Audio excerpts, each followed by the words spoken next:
Welcome to the second part of the Allplan QuickStart Lesson 4, where we will now create the main components in the basement. What exactly awaits you in this lesson? In the second part of Lesson 4, we will create the exterior basement walls, the supporting floor slab, and the ceiling above the basement in 3D. Allplan users need about 60 seconds to do this with our specific project data in practice, but in this video we will take a little more time again. To do this, now open the building structure, enable the drawing file 111 basement practice drawing file, and ensure that the drawing file 501 is active in the background, that is, that it's yellow. Exit the building structure with close. Since the drawing file 111 is now active, I can also see this here in the drawing file of Allplan, we can start with the entry of the first walls in the basement. For the quick start, I have considered what the most important components and elements should look like and have put these in a wizard for you. Hold the mouse over the wizard palette, and in the palette at the upper edge, select the group Allplan QuickStart. Clicking here, I pin the palette, hold the mouse over the prepared basement walls, and scroll closer to them.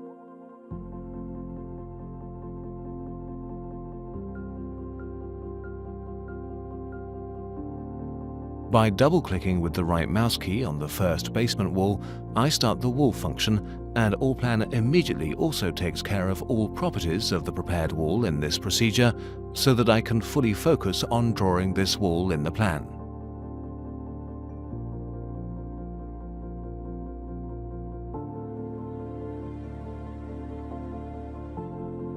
Since the basement is to be created in this area, I zoom closer with the scroll wheel, select the left lower corner highlighted in green as the start point, and use the left mouse key to click on it. Whenever I now move the mouse, I see a preview of the wall in the crosshairs. Clicking on reverse, I could reverse the arrangement of the two wall layers and thus begin to create the wall to the right if this were necessary for some reason. However, I click on reverse again so that the thinner of the two layers, the insulation, faces outwards to the left. I zoom out slightly and zoom back in over the upper point and click on the desired corner with the left mouse key again. You will notice that drawing a wall in Allplan is as easy as drawing a line. When you move the mouse again, you will see that the wall is still in the crosshairs and waiting to be drawn further.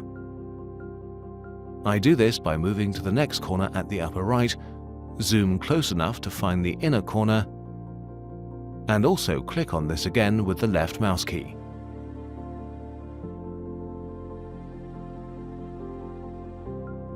The exterior walls are not finished yet, but I would nevertheless now like to have a live 3D representation in addition to the representation in plan. It's a breeze in Allplan. To do this, while the wall function is still active, I simply click on the window control and there I click on 2+1 animation window. Now 3 instead of just 1 design window is opened, and everything that I am now doing is happening live in all 3 windows. In the plan, I zoom to the right lower inside corner and left-click on this so I can see that this wall also immediately appears in the so-called animation window. To finish, I zoom out once again briefly and back in over the left lower point and left-click on the start point from before. Then I exit the wall function by pressing the escape key on the keyboard. We now no longer need the site plan since we have created the basement walls in the correct location. So we open the building structure, remove the checkmark in our import structural level, and exit with close. In the plan, I would like to view the entire plan, and so I click on Zoom All. In all 3 windows, I now see my 4 exterior walls, and when I click one of the walls in a window, then this wall is also highlighted in all other windows. To clear the selection, I simply click anywhere in the background of the drawing files or press Escape.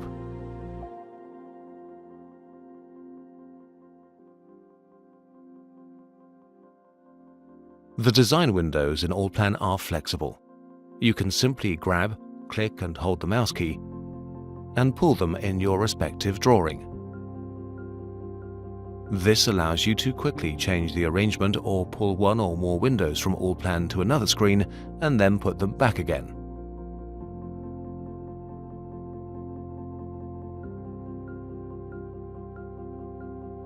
To look at the walls in the animation window more closely, here are some tips for you about this important window. Simply click anywhere in the animation window with the mouse, keep the mouse key pressed and move the mouse. The model will move. Or even better, as the viewer, you move in the direction in which you move the mouse. Of course, in reality, the model always remains in the correct position exactly where you have drawn it. You can move the mouse up and down in the process. The zoom works just like in the plan. Hold the mouse over a point and use the scroll wheel. And the moving also works the same in all windows. Press the middle mouse key, keep it pressed and move the mouse. It's now best for you to take a little time to try out these three movements briefly. Turn, zoom and move. You may have noticed that my crosshairs look different in Allplan than yours. Allplan can be customized in many places, just like with the crosshairs. When I access a function, for example the text function, my crosshairs are shown medium in size. The appearance of the crosshairs can be set in the Allplan options.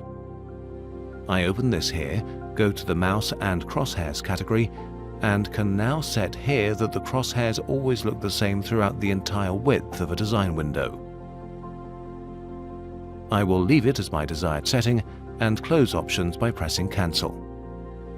In the QuickStart lessons, we will always create a couple of selected components per story. I will now complete the rest for you. In the case of the basement, we will now quickly create the supporting floor slab and the ceiling above the basement.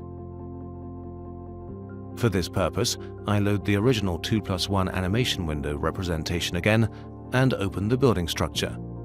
I open the story here, Foundations, and switch the drawing file 101 Foundations Practice drawing file to be active. This ensures that the floor slab is created neatly on the correct drawing file and the height settings existing in this drawing file are applied to the floor slab. You can find more information about the height settings in Allplan in the further course of the QuickStart project.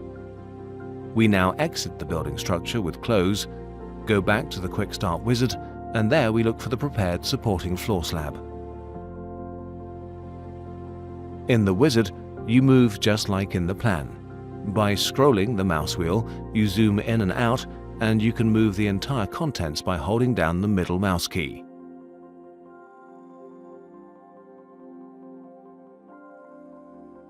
Just like we did with the wall, we now right double-click on the floor slab, and Allplan again starts the corresponding function and adopts all properties of the clicked component. This method works with almost all components in Allplan, and it works both in the wizard as well as in the plan or a view. This method, that is right double-clicking on an existing element, is used to create new elements extremely easily and very quickly.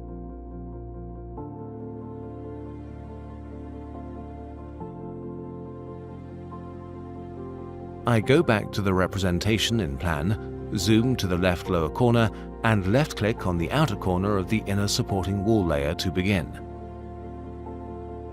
I then move to the upper right corner and also left-click here. This gives Allplan the information about the diagonal of my desired floor slab geometry, and I complete the entry of the floor slab by pressing Escape. Since I do not want to create any other floor slab, I click on Escape again and exit the entire function. A look into the animation window shows the newly created floor slab.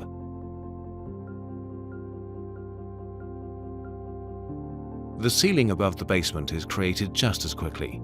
I open the building structure, switch the corresponding drawing file 116 basement ceiling practice drawing file to be active, that is red, complete this by clicking Close and go back to the wizard palette.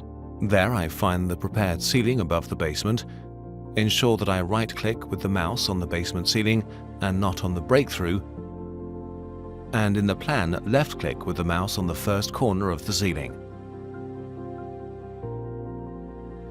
I move to the diagonally opposite corner, left-click on it, complete this ceiling entry by pressing Escape, and also exit the function by pressing Escape. We have therefore created all of the practice components in the basement and maximized the animation window so that we can get a better look at the components. To finish, let's take a look at the basement, how it could look later, and load the missing components that I have created for you.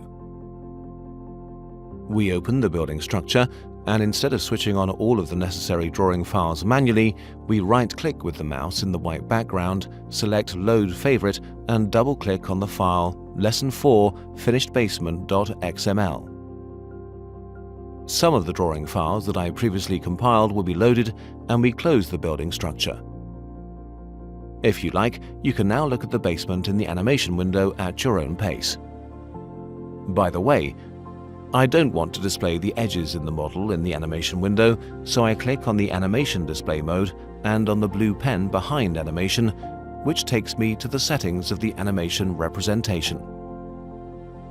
I simply uncheck the box for edges and exit this by clicking Close.